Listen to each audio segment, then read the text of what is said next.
شهر رمضان الذي أنزل فيه القرآن هدى للناس وبينات من الهدى والفرقان الحمد لله وكفى وسلام على عباده الذين اصطفى أما بعد সম্মানিত দর্শক শ্রোতা মণ্ডলী, আমরা শুরু করছি আমাদের প্রিয় অনুষ্ঠান মাহে রমজান পবিত্র কোরআনের নির্যাস। এই পর্যায়ে আমরা আলোচনা করব 23তম পারা নিয়ে। 23তম পারা শুরু হয়েছে সূরা ইয়াসিন দিয়ে। সূরা ইয়াসিন আমাদের সকলের প্রিয় সূরা, সকলেই আমরা পড়ে থাকি। এই সূরাতে আল্লাহ পাক সুবহানাহু ওয়া তাআলা কি বলেছেন সে বিষয়ে আমরা জানার চেষ্টা করব। আল্লাহ পাক সুবহানাহু ওয়া তাআলা এখানে কোরআনুল হাকিম, প্রজ্ঞাময় কোরআনের শপথ করেছেন। তিনি ইয়াসিন নামে ডেকেছেন এবং প্রজ্ঞাময় কোরআনের শপথ করেছেন এবং বলেছেন ইন্নাকা লামিনাল মুরসালিন, এবং আল্লাহর রসুলের কে তাকিদের সহকারে বলছেন, তাগিদ দিয়ে বলছেন যে আপনি আল্লাহর প্রেরিত রাসূল। এরপরে আল্লাহ সুবহানাহু ওয়া তাআলা আলোচনা করছেন তিনজন রাসূলের কাহিনী। আল্লাহ পাক সুবহানাহু ওয়া তাআলা যখনই আল্লাহ রসুল সাল্লাল্লাহু আলাইহি ওয়াসাল্লামের মধ্যে কোনো ধরনের চিন্তা, কষ্ট, দুঃখ যে দেখতেন, তখনই পূর্ববর্তী নবীদের কাহিনী বলে ওনাকে উদ্বুদ্ধ করার চেষ্টা করতেন এবং এটার মাধ্যমে উনি প্রাণ ফিরে পেতেন। দাওয়াতের মাঠে পুরো উদ্যমে উনি ওনার কাজ চালিয়ে যেতেন। রব্বুল ইজ্জত বলছেন যে ওয়াদরিব লাহুম মাসালান আসহাবাল কারিয়া ইয জাআহাল মুরসালুন ইয আরসালনা ইলাইহিম ইসনাইনি ফাকাযাবুহুমা ফাআজ্জাজনা বিসালিস ফাকালু ইন্না ইলাইকুম মুরসালুন। তিনজন নবী প্রেরণ করা হয়েছিল, একজন সাদেক, আরেকজন সদুক, আরেকজনের নাম শামউন। এই তিনজন নবী প্রথমে সাদেক এবং সদুক গিয়ে যখন ওই জনপদের যারা যে বাদশাহ ছিল, বাদশাকে দাওয়াত দিল, বাদশার প্রজারা সহ সবাই হাসাহাসি করা শুরু করলো। পরে শামউন এসে যখন দাওয়াত দিল এবং প্রজারা হাসাহাসি শুরু করলো এবং সাথে সাথে ওনাদেরকে বন্দী করার আদেশ দিল। এই নবীরা ছিল মূলত ঈসা আলাইহিস সালামের কওমের অন্তর্ভুক্ত এবং এদের মধ্যে ঈসা আলাইহিস সালামের যে মুজিজাগুলো ছিল সেই মুজিজা তাদের মধ্যে ছিল। তারা অন্ধকে ভালো করতে পারতেন, তারা কুষ্ঠ রোগীকে ভালো করতে পারতেন, তারা মাটি দিয়ে একটা আকৃতি তৈরি করে, পাখির আকৃতি তৈরি করে ওটাকে আল্লাহর নামে ফু দিলে ওটা জীবিত হয়ে উড়ে চলে যেত। এরকম মুজিজা তাদের মধ্যে আল্লাহ দিয়েছিলেন। এই মুজিজাগুলোর মাধ্যমে ওনারা তাদেরকে দাওয়াত দেওয়ার চেষ্টা করলেন। শামউন যখন ওই বাদশার কাছে গিয়ে সাদেক এবং সদুকের ব্যাপারে বলল এবং তারা সত্য নবী এই বিষয়ে বলল, তখন বাদশা তাদেরকে ছেড়ে দিলেন এবং বাদশা মনে করলেন যে হয়তো তারা আসলেই সত্য বলছে। এরপরে ওনারা জনপদে বিভিন্ন লোকদেরকে দাওয়াত দিতে লাগলেন। এর মধ্য থেকে একজন হাবিব আর নাজ্জার, নাজ্জার অর্থ যে কাঠের কাজ করে, তার নাম ছিল হাবিব। আর নাজ্জার সে কাঠের কাজ করে, জন্য তার নাম হাবিব আর নাজ্জার। সে ইসলাম গ্রহণ করলো, কারণ প্রত্যেক নবীর দাওয়াত ছিল ইসলামের দিকে। প্রত্যেক নবী মুসলমান হওয়ার জন্য বলতেন, আল্লাহর কাছে নিজেকে সমর্পণ করে দেওয়ার জন্য বলতেন। ইসলাম শব্দের অর্থ ইসতিসলাম তথা সমর্পণ করা। আল্লাহ এবং আল্লাহর রসুলগণ যা বলেন তা মেনে নেওয়ার নাম হলো ইসলাম। অর্থাৎ আল্লাহর আদেশ দিয়েছেন, আদেশ মানতে হবে, আল্লাহ নিষেধ করেছেন, নিষেধগুলো মানতে হবে, তাইলেই আমরা প্রকৃত মুসলমান হতে পারবো। এরপরে হাবিব আর নাজ্জার যখন দেখলেন যে তাদের এই নবীদের দাওয়াতে কেউ সাড়া দিচ্ছে না, তখন উনি কি করলেন, সবাইকে এসে ওই নবীদের সাথে উনি এসে বললেন যে এই নবীদের দেয়া দাওয়াত তোমরা গ্রহণ করো, কারণ তারা তোমাদের কাছে কিছুই চাচ্ছে না, শুধুমাত্র চাচ্ছে যে তোমরা আল্লাহর ইবাদত করো এবং তার দেয়া বিধান মেনে নাও। তার কথা তারা শুনলো না এবং বলল যে একজন কাঠ মিস্ত্রি এসে আমাদেরকে এভাবে কথা বলল। তারা তাকে পাথর মেরে হত্যা করে ফেললো।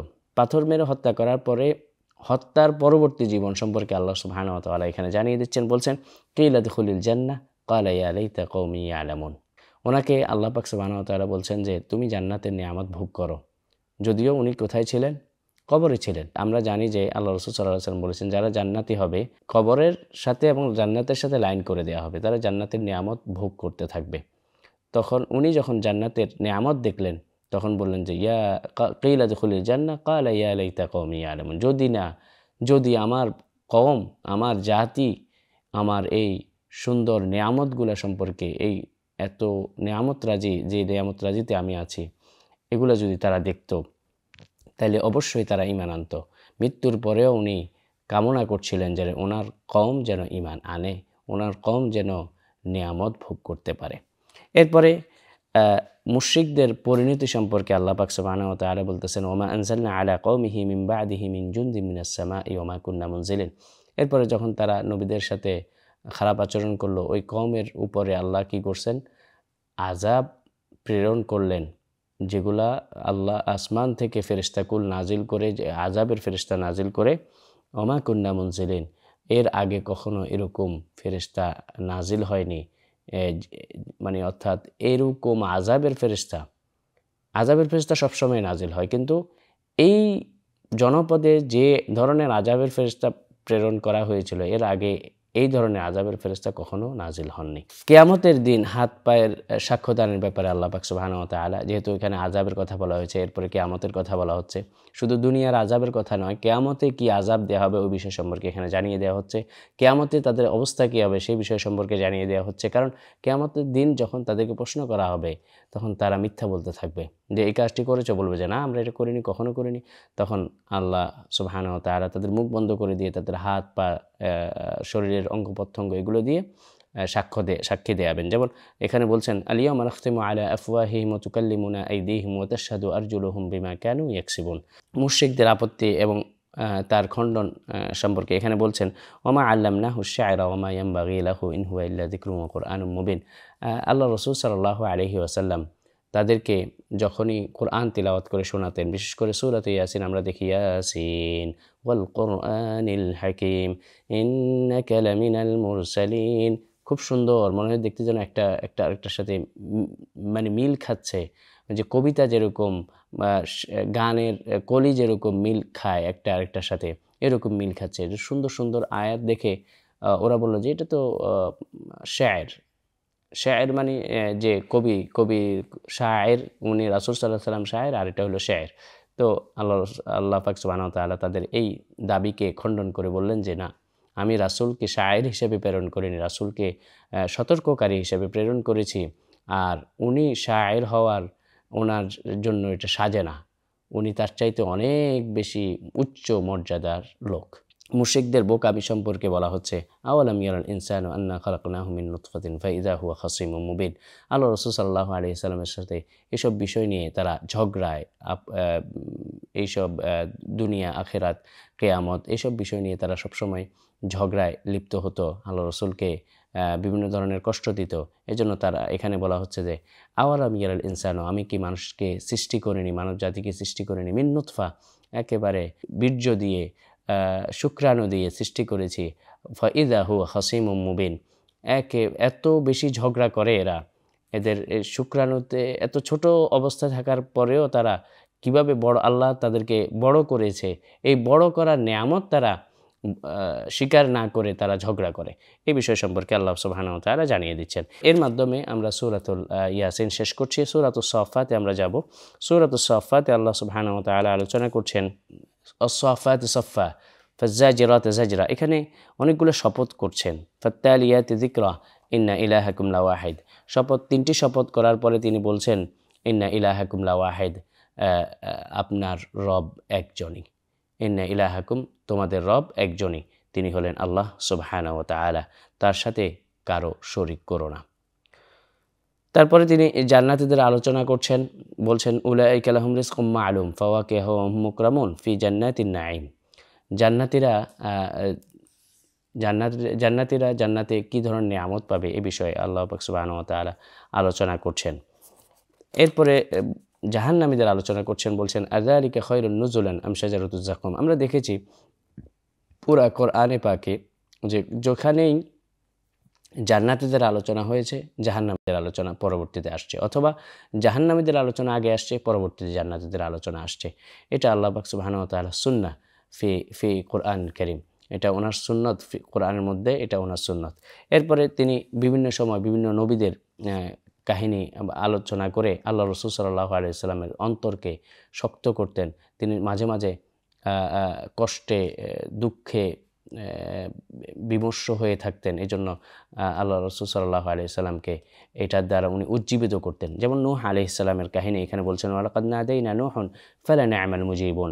অর্থাৎ নূহ আলাইহিস সালামকে আমি যখন ডেকেছিলাম, সে দাওয়াতে কবুল, সে আমার দেয়া নবুয়ত সে গ্রহণ করেছিল এবং সে এমন সুন্দরভাবে দাওয়াত দিয়েছিল। আমরা জানি যে নূহ আলাইহিস সালাম 950 বছর দাওয়াত দিয়েছেন এবং ওনার দাওয়াতের কাহিনী আমরা সূরাতুন নূহের মধ্যে এত সুন্দরভাবে আল্লাহ পাক সুবহানাহু ওয়া তাআলা বর্ণনা করছেন।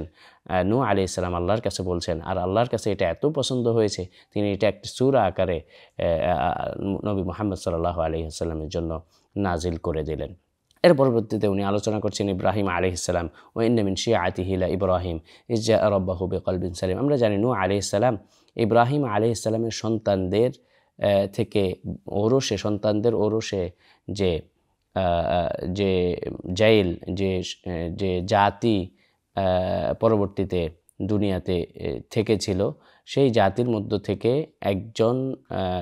জাতির একজন মানুষ তিনি হলেন ইব্রাহিম আলাইহিস সালাম, যিনি তার কওমের বিরুদ্ধে একা লড়াই করেছেন এবং একা তাদেরকে বিভিন্নভাবে আল্লাহর দেয়া দলিল আদিল্লা দিয়ে তাদেরকে বোঝানোর চেষ্টা করেছেন এবং তিনি একাই ওখান থেকে, তিনি এবং সাথে তার লূত আলাইহিস সালাম, এই দুইজন ছাড়া আর কেউ তখন তার কওম থেকে ঈমান আনেনি। এরপরে আল্লাহ পাক সুবহানাহু ওয়া তাআলা ওনার প্রশংসা করে বলছেন, ইয জাআ রাব্বাহু বিকলবিন সালিম। ওনার অন্তর ছিল সালিম, কোনো ধরনের কুলসতা ওনাকে পায়নি। এজন্য আল্লাহ পাক সুবহানাহু ওয়া তাআলা ওনাকে নবুয়ত দান করলেন, ওনাকে পরীক্ষা করলেন। পরীক্ষা করতে করতে করতে করতে একসময় ওনাকে এমন মর্যাদা দিলেন, আল্লাহর খলিলের মর্যাদা ইব্রাহিম আলাইহিস সালামকে উনি দান করলেন। পরীক্ষার সফলতা, কয়েকটা পরীক্ষা সম্পর্কে এখানে বলা হচ্ছে, ফালাম্মা বালাগা মাআহুস সা'য়া ক্বালা ইয়া বুনাইয়া ইন্নী আরা ফিল মানামি আন্নী আযবাহুক ফানজুর মাযা তারা। আমরা জানি যে ইব্রাহিম আলাইহিস সালাম সূরাতে ইব্রাহিমের মধ্যে উনি তার সন্তানকে স্ত্রী হাজার সহ মক্কা নগরীতে রেখে আসছিলেন। 90 বছরের জন্ম হওয়া একটা ছেলে, যেখানে তার বাবার কলিজার টুকরা, সেটাকে আল্লাহ পাক সুবহানাহু ওয়া তাআলা নির্দেশ করলেন ওখানে রেখে আসতে, উনি রেখে আসলেন। এই ছিল ওনার জন্য পরীক্ষা। এরপরে আবার পরীক্ষা, যে এই ছেলে যখন বড় হচ্ছে, এই ছেলেকে যিনি উনি দেখতে যান, আদর করেন, এই ছেলে যখন কথা বলে, কথার জবাব দেয়, 12 বছরের উপনীত একটা ছেলে, এই ছেলেকে আল্লাহ সুবহানাহু ওয়া তাআলা বললেন যে তুমি জবাই করো। তিনি প্রথম 2 দিন স্বপ্নে দেখলেন, দেখার পরে উনি উৎকৃষ্ট মানের উট জবাই করলেন, উৎকৃষ্ট মানের বকরি জবাই করলেন, কিন্তু দেখলেন যে না, তারপরেও আল্লাহ ওনাকে স্বপ্নে দেখাচ্ছেন। তখন উনি যাইয়া ওনার ছেলেকে বললেন যে তুমি কি মনে করো হে আমার প্রিয় বৎস, ইন্নী আরা আযবাহুকা ফানজুর মাযা তারা। ক্বালা ইয়া আবাতি ফাআল। বাবা যেমন ছেলেও তেমন। ছেলে বলল যে ক্বালা ইয়া আবাতি ফাআল মা তু'মার সাতাজিদুনি ইনশাআল্লাহু মিনাস সাবিরিন। হে আমার প্রিয় পিতা, আপনি যে বিষয়ে আদিষ্ট হয়েছেন আপনি তা পালন করুন, আপনি আমাকে সবরকারীদের অন্তর্ভুক্ত পাবেন। এরপরে আমরা জানি যে উনি ইসমাঈল আলাইহিস সালামকে জবাই করতে গিয়েছিলেন, কোরবানি করতে গিয়েছিলেন, কিন্তু আল্লাহ সুবহানাহু ওয়া তাআলা ওনার পরিবর্তে একটা বেহেশতি দুম্বা দিয়ে ওনাকে রিপ্লেস করে দিলেন এবং ওনার ইব্রাহিম আলাইহিস সালামের কোরবানি কবুল করে নিলেন। এরপরে ইউনুস আলাইহিস সালামের কাহিনী, আমরা ইউনুস আলাইহিস সালামের কাহিনী সম্পর্কে জানি। উনি ওনার কওমের বিরুদ্ধে বদদোয়া করেছিলেন। ওনার কওম ওনার কথা যখন শুনছিল না, বদদোয়া করেছিলেন। যে বদদোয়া করার পরে আল্লাহর আদেশের অপেক্ষা করেনি বের হওয়ার জন্য, উনি বদদোয়া করেই বের হয়ে গিয়েছিলেন। যখন আযাব আসলো তখন তারা দেখলো যে না, আসলেই তো ইউনুস সত্য বলেছিল, আমরা তো গোমরাহির মধ্যে ছিলাম। তখন তারা সকলে মিলে আল্লাহর কাছে তওবা করলো, আযাব ফিরে গেল। ইউনুস আলাইহিস সালাম যেহেতু আল্লাহর আদেশ লঙ্ঘন করেছিলেন, এজন্য ওনাকে মাছের পেটে যেতে হলো এবং ওনার ব্যাপারে বলা হচ্ছে লা লাবিসা ফি বাতনিহি ইলা ইয়াউমি ইউবআসুন। যদি না সে ইস্তেগফার করত তাইলে কিয়ামত পর্যন্ত সে মাছের পেটে থাকতো। এই বিষয়ে সুবহানাহু ওয়া তাআলা বলছেন লা ইলাহা ইল্লা আনতা সুবহানাকা ইন্নী কুনতু মিনাজ জালিমিন। তিনি ওই মাছের পেটে থেকে যদি এই তাসবিহ না পড়তেন তাইলে ওনাকে কিয়ামত পর্যন্ত এই মাছের পেটে থাকতে হতো। এই বিষয়ে আল্লাহ পাক সুবহানাহু ওয়া তাআলা আমাদেরকে জানিয়ে দিচ্ছেন। এজন্য সম্মানিত দর্শক শ্রোতা মণ্ডলী, আমাদের সকল অবস্থায় যখনই আমরা বিপদে পড়ব যেন এই দোয়া পড়তে আমরা ভুলে না যাই। মুশরিকদের বিভিন্ন দাবি দাওয়া খণ্ডনের ব্যাপারে আমরা এর আগে অনেকগুলো দেখেছি। এখানে আল্লাহ পাক সুবহানাহু ওয়া তাআলা বলছেন যে মুশরিকরা বলে ফাস্তাফতিম আলা রাব্বিকাল বানাতু ওয়া লাহুমুল বানুন, তারা আল্লাহর জন্য মালাইকাতুল্লাহিল কিরাম তথা ফেরেশতাকুলকে আল্লাহর কন্যা দাবি করে, যেটা আল্লাহর কাছে আল্লাহর জন্য কোনোভাবেই যায় না। আল্লাহ কখনো কোনো সন্তান গ্রহণ করেননি, এটা আল্লাহ পাক সুবহানাহু ওয়া তাআলা বলতেছেন। তাদেরকে প্রশ্ন করো যে হে নবী আপনি প্রশ্ন করেন ফাস্তাফতিহিম আলি রাব্বিকাল বানাত ওয়া লাহুমুল বানুন, রবের জন্য মেয়ে আর তোমাদের জন্য ছেলে, এটা কোন ধরনের কথা? এরপরে আল্লাহ পাক সুবহানাহু ওয়া তাআলা বলছেন, একটা সুন্দর দোয়ার মাধ্যমে শেষ করছেন, তার পবিত্রতা ঘোষণা করছেন যে যেহেতু তারা আল্লাহর জন্য মেয়েকে আল্লাহর জন্য খাস করলো, তিনি এখানে বললেন সুবহানা রব্বিকা রব্বিল ইজ্জাতি আম্মা ইয়াসিফুন ওয়া সালামুন আলাল মুরসালিন ওয়ালহামদুলিল্লাহি রাব্বিল আলামিন।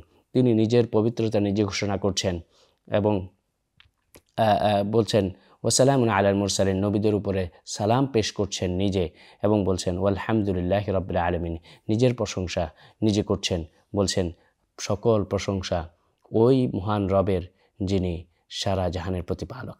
এরপরে আমরা যাব সূরাতুস সাদে। সূরাতুস সাদে আল্লাহ পাক সুবহানাহু ওয়া তাআলা আলোচনায় ব্যর্থতা সম্পর্কে আলোচনা করছেন। আজা আলাল আলিহাতা ইলাহাম ওয়াহিদা ইন্না হাযা লাশাইউন উজাব। যখন আল্লাহ রাসূল সাল্লাল্লাহু আলাইহি ওয়াসাল্লাম তাদেরকে ইলাহ এক আল্লাহর ইবাদত করার যখন কথা বলল, তারা বলল যে আজা আলাল আলিহাতা ইলাহাম ওয়াহিদা ইন্না হাযা লাশাইউন উজাব, এতগুলা ইলাহ বাদ দিয়ে আমরা মাত্র একজনের ইবাদত করব, এটা তো আজীব কথাবার্তা। তারা এইভাবে কথা বলল, তখন আল্লাহ পাক সুবহানাহু ওয়া তাআলা রাসূলকে জানিয়ে দিলেন যে তারা এইভাবে বলছে। এরপরে হযরত দাউদ আলাইহিস সালামের ঘটনা বলছেন, ও হাল আতাকা নাবাউল খসম ইয তাসাওয়ারুল মিহরাব ইয দাখালু আলা দাউদ ফাফাযা মিনহুম ক্বালু লা তাখাফ খসমান বাগা বা'দুনা আলা বা'দ ফাহকুম বাইনানা বিল হক ওয়া লা তুশতিত ওয়াহদিনা ইলা সাওয়াইস সিরাত। এখানে দাউদ আলাইহিস সালামের কাছে পরীক্ষা, দাউদ আলাইহিস আল্লাহর পক্ষ থেকে এটা পরীক্ষা স্বরূপ আসলো। এক ব্যক্তি তার এবং তার ভাইয়ের মধ্যে ঝগড়া ছিল এবং এই ঝগড়ার বিচার করার জন্য বলা হয়েছিল এবং এর মধ্যে দাউদ আলাইহিস সালাম যে ইজতিহাদ করেছিলেন ইজতিহাদটা ভুল ছিল এবং সুলাইমান আলাইহিস সালাম এই ব্যাপারে ভালো ইজতিহাদ করেছিলেন। তিনি বলেছিলেন ওয়াহাবনা, আল্লাহ পাক সুবহানাহু ওয়া তাআলা সেই ব্যাপারে জানিয়ে দিচ্ছেন, বলছেন ওয়াহাবনা লি দাউদ সুলাইমান নি'মাল আবদু ইন্নাহু আওয়াব ইয উরিদা আলাইহি বিল আশিয়্যিস সাফিনাতিল জিয়াদ। এরপরে আল্লাহ পাক সুবহানাহু ওয়া তাআলা আলোচনা করছেন সুলাইমান আলাইহিস সালামের ব্যাপারে। তিনি বলছেন ওয়াহাবনা লি দাউদ সুলাইমান নি'মাল আবদু ইন্নাহু আওয়াব, আমি দাউদকে সুলাইমান দান করলাম, অর্থাৎ সুলাইমান তার ছেলে ছিলেন, সুলাইমান তার নি'মাল আবদ, কতই না উত্তম বান্দা, ইন্নাহু আওয়াব ইন্নাহু ইয উরিদা আলাইহি বিল আশিয়্যিস সাফিনাতিল জিয়াদ। যখন তার সামনে ঘোড়াগুলো পেশ করা হলো, উৎকৃষ্ট মানের ঘোড়াগুলো পেশ করা হলো, বিল আশিয়্যি বিকাল বেলা, সাফিনাতিল জিয়াদ ফাকাল ইন্নী আহবাবতু হুব্বাল খাইর আন যিকরি রাব্বি হাত্তা তাওয়ারাত বিল হিজাব। তখন তিনি বললেন যে না, আমি আল্লাহর ইবাদতের চাইতে এটাকে অপছন্দ করছি। হযরত আইয়ুব আলাইহিস সালামের ঘটনা আলোচনা করছেন, ওয়াজকুর আবদানা আইয়ুব ইয নাদা রাব্বাহু আন্নী মাসসানিয়াশ শাইতানু বিনুসবিন ওয়া আযাব। আমরা জানি আইয়ুব আলাইহিস সালামকে ওনার পুরো শরীর পচে গিয়েছিল, যে ওনার পুরা আত্মীয় স্বজন প্রতিবেশী যা ছিল সকলেই ওনাকে ত্যাগ করেছিল, ওনাকে দূরে রেখে এসেছিল। ওনার পাশে একমাত্র ওনার স্ত্রী রহিমা ছাড়া আর কেউই ছিলেন না।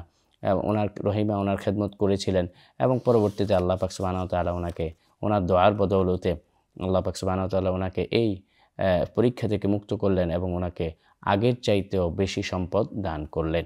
এই ব্যাপারে আল্লাহ পাক সুবহানাহু ওয়া তাআলা এই সূরায় আলোচনা করছেন এবং এর মাধ্যমে সূরাটি শেষ করছেন। এরপরে আল্লাহ পাক সুবহানাহু ওয়া তাআলা আলোচনা করছেন সূরাতুজ জুমার নিয়ে। সূরাতুজ জুমারে আল্লাহ পাক সুবহানাহু ওয়া তাআলা বলছেন তানজিলুল কিতাবি মিনাল্লাহিল আজিজিল হাকীম ইন্না আনজালনা ইলাইকাল কিতাবা বিল হক ফা'বুদিল্লাহ মুখলিসাল লাহুদ্দিন। আল্লাহ পাক সুবহানাহু ওয়া তাআলা কোরআনের ব্যাপারে বলছেন তানজিলুল কিতাব মিনাল্লাহিল আজিজিল হাকীম, কোরআন নাজিল হয়েছে আল্লাহ পাক সুবহানাহু ওয়া তাআলা থেকে, যিনি পরাক্রমশালী এবং প্রজ্ঞাময়, এবং বলছেন তানজিলুল কিতাবি মিনাল্লাহিল আজিজিল হাকীম ইন্না আনজালনা ইলাইকাল কিতাবা বিল হক ফা'বুদিল্লাহ মুখলিসাল লাহুদ্দিন। আমি আপনার কাছে এই কোরআনকে নাজিল করেছি হক সহকারে নাজিল করেছি এবং ফা'বুদিল্লাহ মুখলিসাল্লাহুদ্দিন, অতঃপর আপনি তার ইবাদত করুন ইখলাসের সহিত। এখানে কাফিরদের কিছু ভ্রান্ত ধারণা আছে যে তারা মনে করে যে যেই ইবাদত করে সেই আল্লাহর কাছে, তারা মনে করত যে আমরা তো আল্লাহর ইবাদতই করি, মুশরিকরা, মক্কার মুশরিকরা, আমরা আল্লাহরই ইবাদত করি, কিন্তু আমরা গুনাহগার হওয়ার কারণে সরাসরি আল্লাহর সাথে আমরা কথা বলতে পারি না। আমরা এই দেবদেবীর মাধ্যমে আল্লাহর কাছে চাই, এই দেবদেবী আমাদের জন্য সুপারিশ করবেন। এই জন্য এই সুপারিশের যে ভ্রান্ত ধারণা, এই ভ্রান্ত ধারণা এখানে আল্লাহ পাক সুবহানাহু ওয়া তাআলা শেষ করছেন, বলছেন মুখলিসাল্লাহুদ্দিন, শুধুমাত্র আল্লাহর জন্য ইখলাসের সহিত ইবাদত করতে হবে। আর সুপারিশের জন্য দুটি শর্ত, একটা হলো যে সুপারিশ যে করনেওয়ালা সে আল্লাহর কাছে কবুল, সে যেন এমন ব্যক্তি হবে যিনি আল্লাহর কাছে কবুল হন, যেমন আল্লাহ রাসূল সাল্লাল্লাহু আলাইহি ওয়াসাল্লাম, তিনি একমাত্র সুপারিশ করার মর্যাদা পাবেন, সুপারিশ করতে পারবেন কিয়ামতের দিবসে। এরপরে দ্বিতীয় কি, যার জন্য সুপারিশ করবেন তিনি সুপারিশ পাওয়ার যোগ্য। একজন করার জন্য যোগ্য হতে হবে, আরেকজন পাওয়ার যোগ্য হতে হবে। দুইজন যদি এই দুই ক্যাটাগরি না হয় তাইলে সুপারিশ এখানে কাজ করবে না। এরপরে ইসলামের জন্য বক্ষ উন্মুক্তকরণ সম্পর্কে আল্লাহ রাসূল সাল্লাল্লাহু আলাইহি ওয়াসাল্লাম, আমরা জানি আল্লাহ রাসূল সাল্লাল্লাহু আলাইহি ওয়াসাল্লামের ওপেন হার্ট সার্জারি করেছিল, যেটাকে বলা হয় বক্ষ বিদীর্ণ করা হয়েছিল, যেটাতে আল্লাহ রাসূল সাল্লাল্লাহু আলাইহি ওয়াসাল্লামের অন্তর থেকে শয়তানের যে অংশ ওইটাকে ছুঁড়ে ফেলা হয়েছিল এবং ওনার বক্ষকে পরিষ্কার করা হয়েছিল জমজমের পানি দিয়ে, যেটা আমরা সিরাতের মধ্যে পাই এবং হাদিসে আল্লাহ রাসূল সাল্লাল্লাহু আলাইহি ওয়াসাল্লাম হাদিসের মধ্যে পাওয়া যায় এবং সূরাতুল শারহের মধ্যে পাওয়া যায়, আলাম নাশরাহ লাকা সাদরাকা ওয়া ওয়াদা'না আনকা বিযরাক। এখানে আল্লাহ রাসূল সাল্লাল্লাহু আলাইহি ওয়াসাল্লাম ব্যাপারে বলছেন, আফামান শারাহাল্লাহু সাদরাহু লিল ইসলাম ফাহুয়া আলা নূরিম মির রাব্বিহ। আল্লাহ রাসূল সাল্লাল্লাহু আলাইহি ওয়াসাল্লামের জন্য আল্লাহ পাক সুবহানাহু ওয়া তাআলা যে স্পেশাল একটা কাজ করেছিলেন, যে ওনার বক্ষকে বিদীর্ণ করে ওনার অন্তর থেকে শয়তানের যে অংশটা ওইটাকে ফেলে দিয়েছিলেন।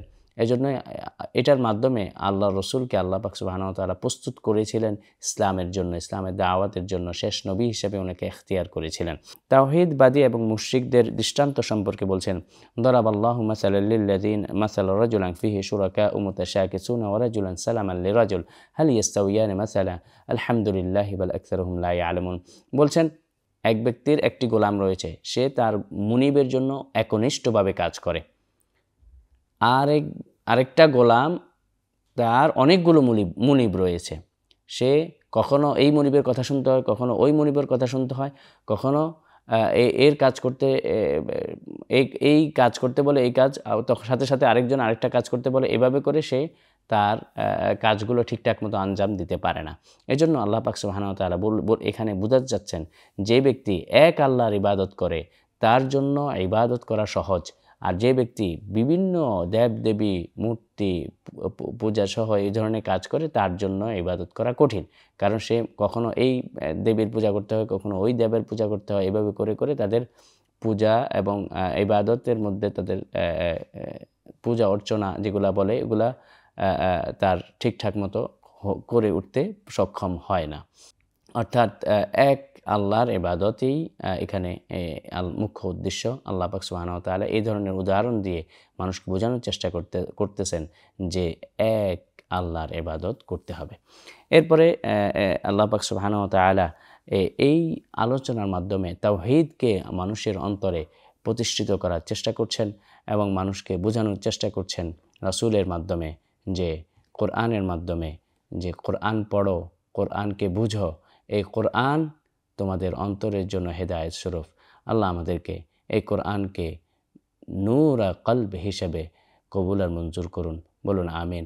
সুবহানাকাল্লাহুম্মা ওয়া বিহামদিক আশহাদু আল্লা ইলাহা ইল্লা আনত আস্তাগফিরুকা ওয়া আতুবু ইলাইক। আসসালামু আলাইকুম ওয়া রাহমাতুল্লাহি ওয়া বারাকাতুহু।